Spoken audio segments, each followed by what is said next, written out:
evening. We're going to call the meeting to order at 6:06. So we have the Pledge of Allegiance. If we could say the Pledge of Allegiance.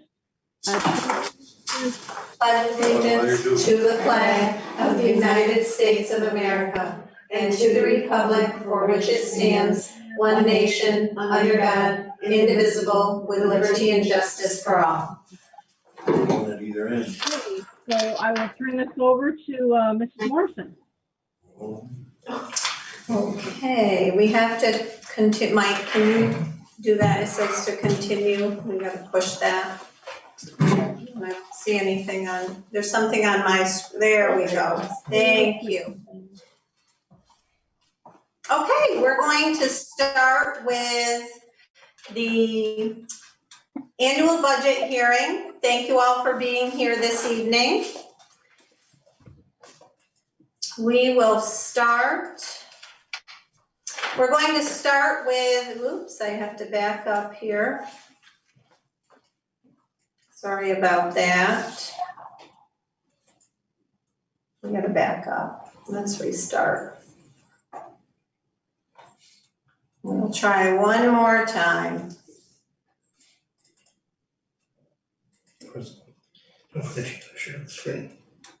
And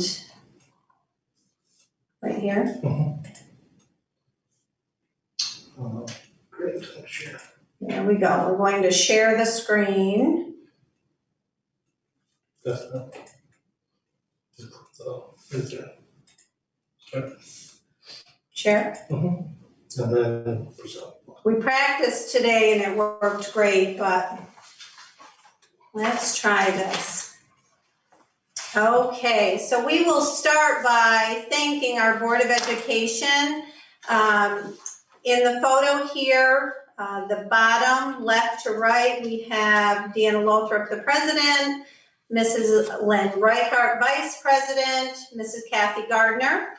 And on the back, we have Mr. John LaFontaine, Mr. Ray McIntosh, Mr. Scott Rickett, and Mr. Terry Countryman. We're very thankful for our Board of Education and their service to our students, district, and community. Developing the budget goals, we followed the same process that we do every year. We look at the overall needs of, and I see some issues with getting the stuff over there. It's got all ones on here, but it was numbered correctly. I'm not sure what happened there. But anyway, we look at the essential academic and extracurricular opportunities that we need, and we try to provide as many of those opportunities as possible for our students. We look at staffing and facility needs. We work on enhancing our security, our safety, and also our academic programmatic needs in and around the district. In addition, when we are developing goals, we look at our financial obligations and responsibilities, and we try to have the least amount of impact for our taxpayers.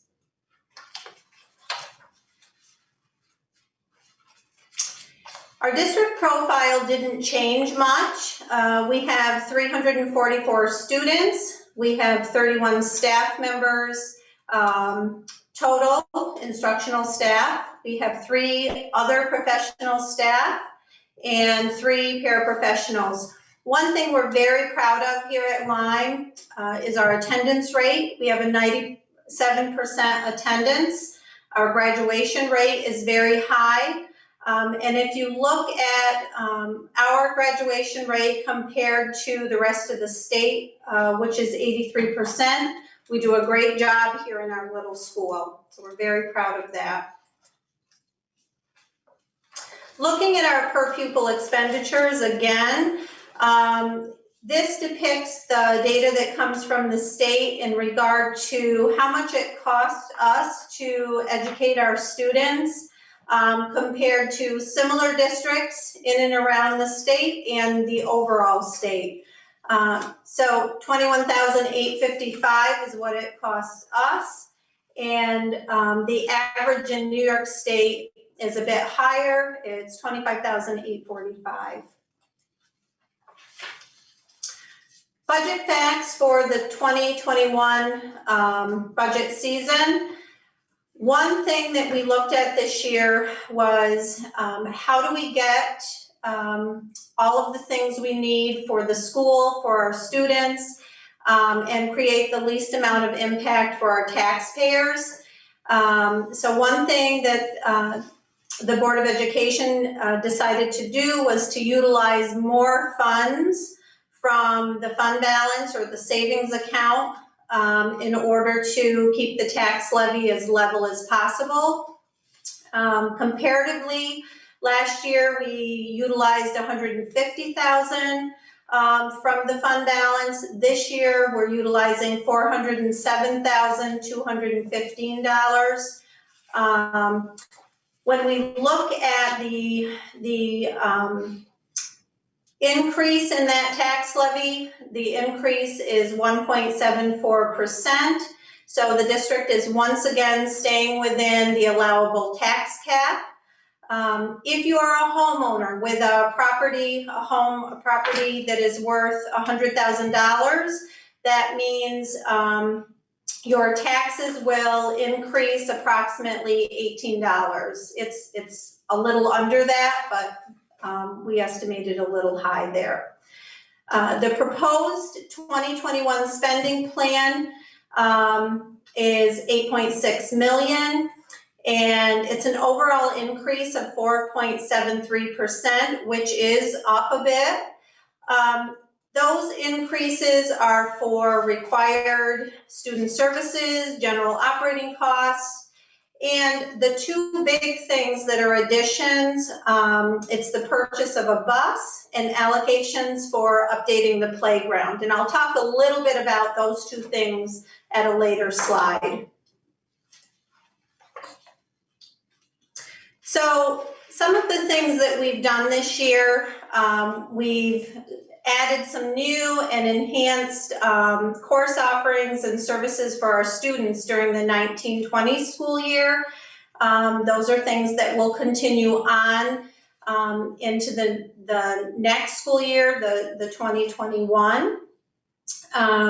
We had a Lego robotics club that was actually a pilot. We formalized that club because it was such a success. We have students of varying ages in there, and they do a fantastic job.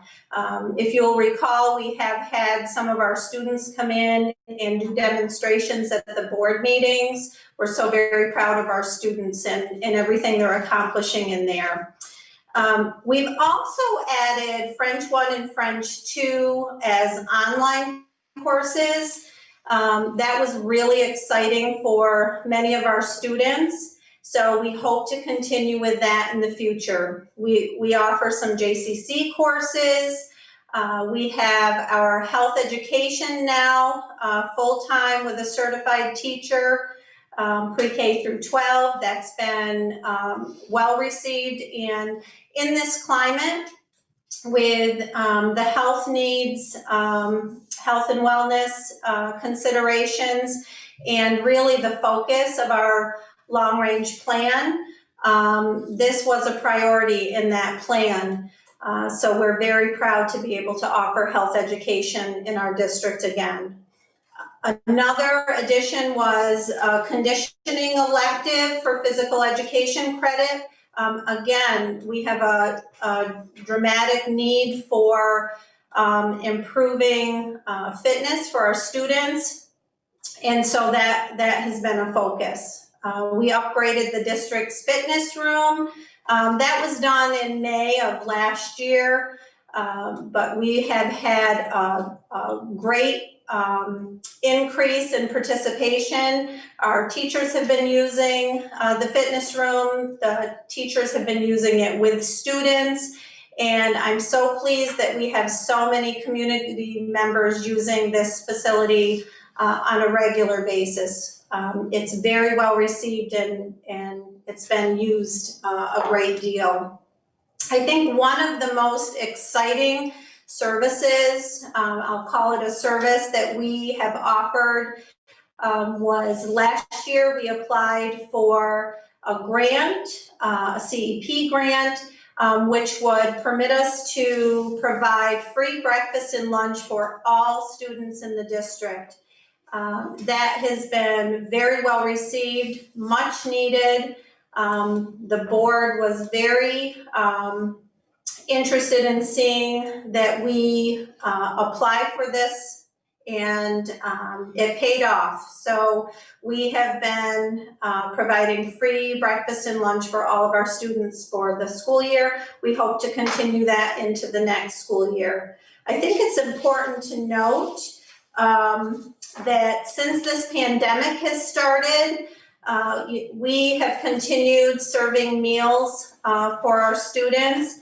And to date, the district has served 28,286 meals to children in our community. So I'm very proud of the staff.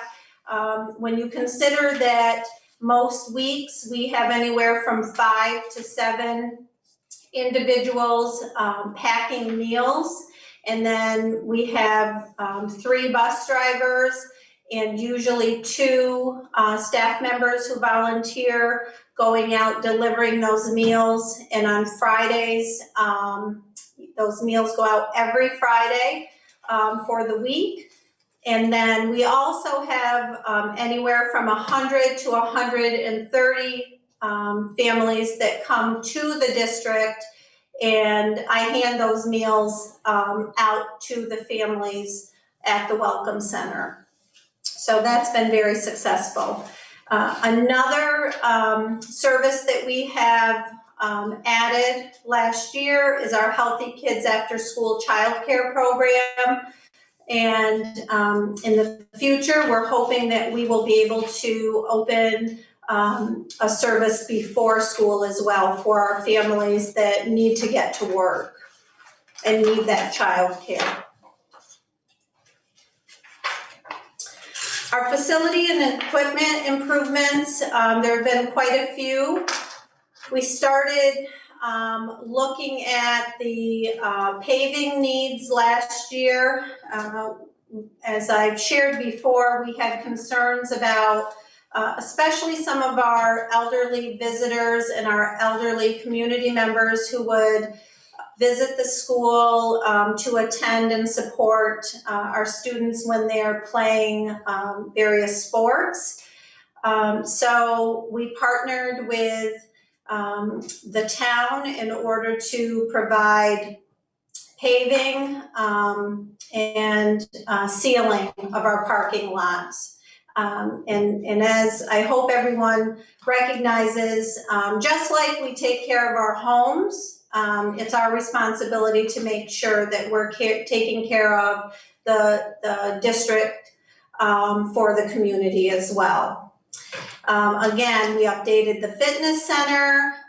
We have provided take-home technology in the form of Chromebooks for all of our students K-12.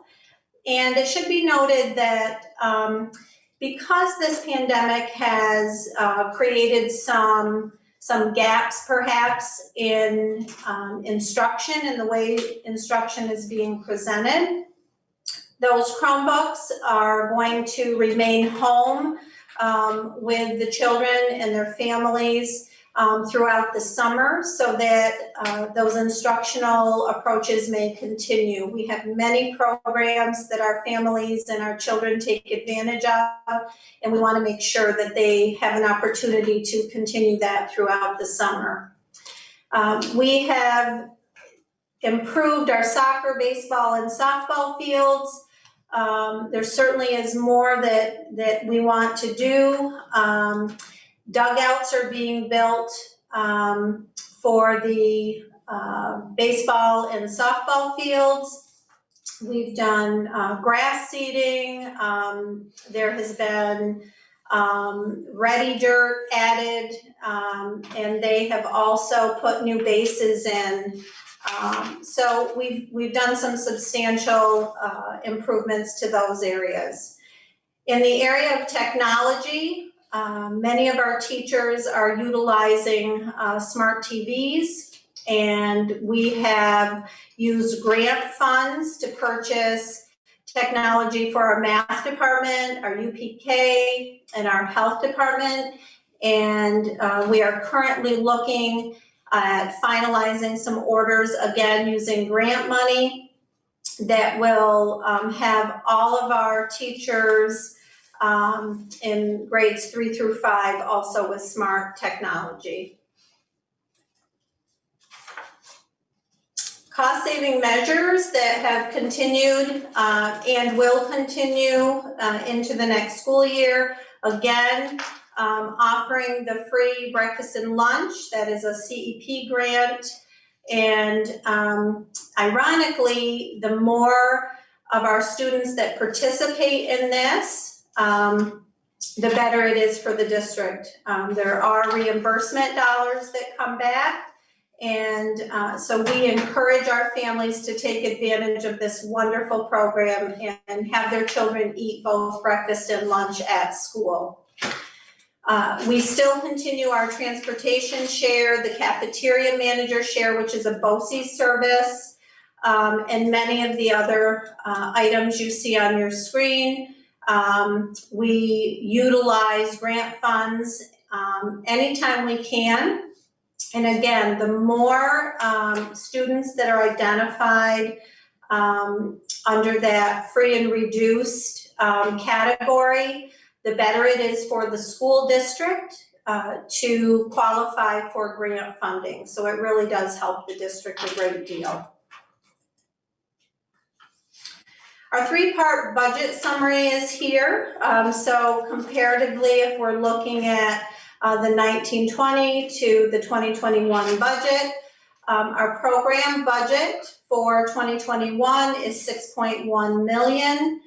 The admin budget is $910,000 plus a little change, and the capital budget is 1.599, so roughly 1.6, with a total budget of 8.661976. When we look at this, I think the important thing to note is that the majority of the money spent is in the program category, which is absolutely what we would expect to see, because the program category focuses on our students and all of the programs, extracurricular events that we utilize to serve those children.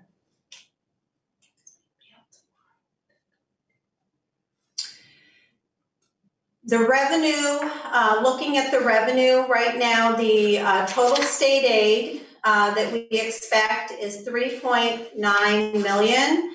I think one important thing to talk about here is the fact that we've all been watching the news, and we certainly are aware of the situation that New York State is in. And the governor has indicated that while for instance, for Lyme, 3.9 million is what they have indicated our district will be getting.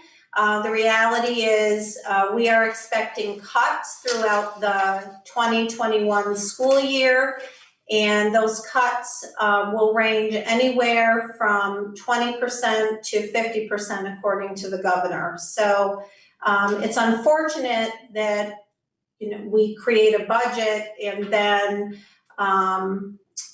once that budget is created and you are anticipating funds, then the reality is those funds may not come to fruition. So it certainly makes budgeting challenging.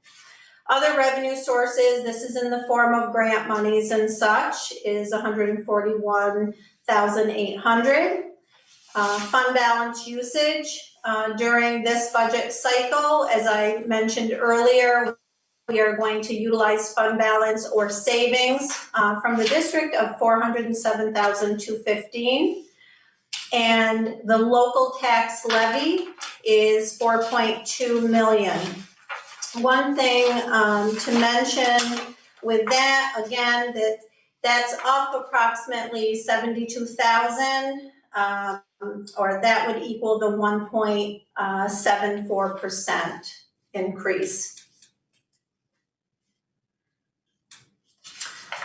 So again, an overview of the budget information. Our total budget, proposed budget is 8.6 million.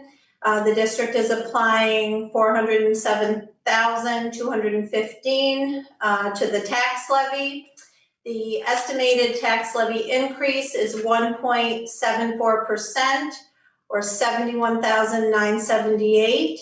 Again, for a homeowner with a house or property that's worth 100,000, that will be roughly an increase of $18 for the year. One thing I wanted to talk a little bit about in regard to this overview is what happens should the district fall under a contingency budget. That is if the budget is not passed by the voters. So I just want to clarify some of the things that could in fact happen under a contingency budget. So first and foremost, the overall budget increase would remain roughly the same as it was in 1920. It would actually be 1.18% increase, or $97,000 of an increase. With that contingency budget, there are some rules that must be applied. So part of that is there would no longer be free facility use by any non-school organization. So that would mean, unfortunately, our summer youth programs would not be able to utilize our facility. There would be no use of the fitness room. Our fields would not be able to be utilized by non-school organizations. There would be no equipment purchases. That would include the playground, and there would be no bus purchase. Let's see, there would be no equipment purchases or upgrades for the facility for sports programs.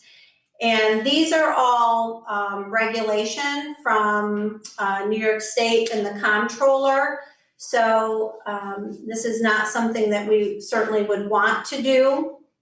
I think a couple other things to think about is that with this budget, when we are considering the money that we would like to utilize, for instance, for the school bus, for the playground updates, in this current climate, with the uncertainty of the reductions that could very well come from the governor, the district certainly would consider that spending. And if the conditions were not prudent for us to spend the money on the playground in its entirety, then we would look to see if we could in fact replace or fix some parts. That would mean that those pieces that were unavailable and could not be fixed would have to be blocked off for student use and use by the community. So it's one of those things that we would be very interested in trying to do, but if the conditions are not such that it's prudent to do that, we would not do that. Some of the things we're trying to accomplish by putting a school bus purchase in each year, and again, by looking at the playground update, is that that eliminates our need to pay fees for the bonding. It also eliminates the need for us to pay interest on if we have to borrow that money. So We believe that it's a win-win. Probably no part of our facility gets utilized more than our playground, and so we want it safe for our students and safe for our community members for sure. So on the ballot, there are two propositions that you will be voting on. Number one is the Lyme Central School budget. And the second proposition has to do with the Lyme-free library, which is a separate proposition from the district, but that also it goes on to our ballot, and it gives the school district permission to pay that money out to the library. So that is for $75,431.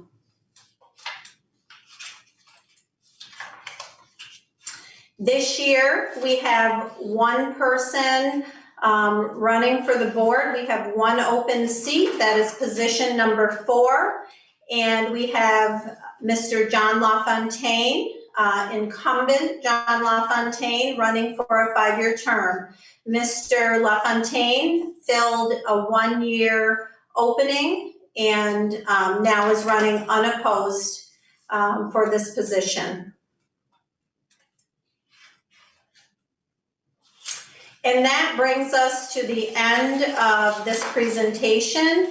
A couple things I would like to share with the public. Number one, if you have any questions, comments, concerns about the voting process, about the budget in general, you may call school and speak to Mrs. Rooney, or you may ask for me. You may also email your questions. We would be happy to answer those, and we will get back to you as soon as possible. I know there has been some concern over the process of doing the absentee ballots. And I just want to clarify, and I'm certain that most, if not all of you, recognize that this change in procedure was not a district decision. This was a decision that was determined by the governor as part of an executive order. And so while I understand some people are frustrated and it appears to be, you know, a lack of confidentiality and the timeline is very short, please understand that we feel your pain. It was very costly for the district to partake in this process, and we have done our very best to remain compliant and follow the executive order. So again, this was not something that the district wished to do. It was something that was mandated for us to do. The last day the polls close at 5 p.m. on Tuesday, June 9th, 2020. So all ballots must be received no later than 5 p.m. on June 9th, 2020. And we have, again, a process in place for counting the ballots, and we will look forward to sharing that information as soon as it becomes available.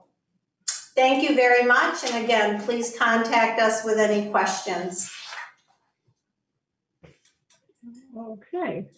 So Tammy, just to clarify, if someone is on the 9th has not mailed theirs, they can drop it off at the school too, right? Absolutely, absolutely. Yes, we've had a few people already. We prefer that you send them by mail, obviously, but we don't want anyone to miss out on voting. So certainly stop by the school. We will be here. You would go to the Welcome Center and push the intercom like normal, and someone will come down and collect the ballot. Okay, thank you. Thank you. All right. We have further discussion action. Just a reminder, as Kimmy said, on June 9th, we'll be doing the budget vote. Make sure you get your absentee ballots in by the 9th at 5 p.m. And our regular school board meeting will be on June 11th. That'll be the end of the year meeting, and we're going to have a STEM lab live stream, and it'll be at 6 o'clock that evening on the 11th. Okay. So the next thing is we have actions requested to approve the 2019-2020 property tax report card. Anybody on the board have a question about that we want to ask? Okay. Do I hear a motion to approve the 2019-2020 property tax report card? Motion. Scott's muted, but Scott made motion. Do I hear a second?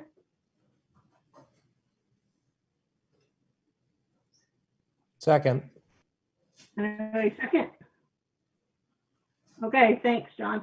All in favor? Opposed? Abstained? Motion passed. The next thing we have on our agenda is the actions requested to approve the revised 2019-2020 school year calendar with the changes that were made. You want to just explain any minor changes, Tammy, before they approve it? Absolutely. The biggest change is the fact that the last day of school is now June 17th, and graduation is going to be June 19th.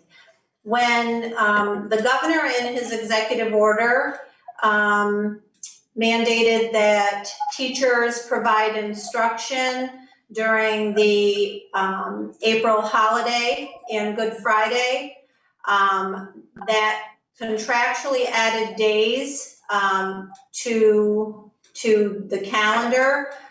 Therefore, all districts in our region had to then make sure that those days were adjusted. So the end of the year for all of the districts in our area changed based on that. Actually, across the state changed. So those are the two primary changes.